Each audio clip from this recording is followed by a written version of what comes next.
You have like a very unique thing that you do on stage, which is like playing your music with remote controls from like the Wii, and you play it with Xbox controllers. And which one are you using tonight?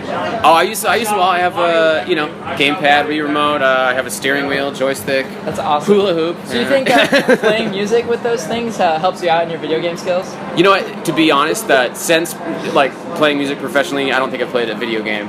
What?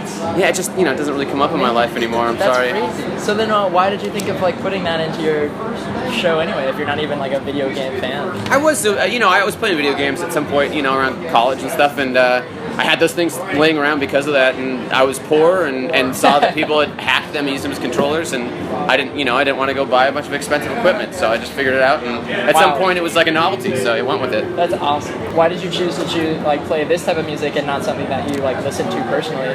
Totally. I mean, those kind of things I grew up listening to growing up in Seattle. That was kind of like the whole thing going on there, and when I moved down to Los Angeles about 11 years ago, I just kind of fell into electronic music, mostly because I was a nerd and loved, the whole like production side of things, and I started my girlfriend took me to raves and stuff like that, and kind of experiencing that, I started to connect with that kind of music too, and the production elements, and I guess that's really where it started. But to me, I love the idea that music is fluid and kind of transcends genre. You can do whatever you want, You're a solo act.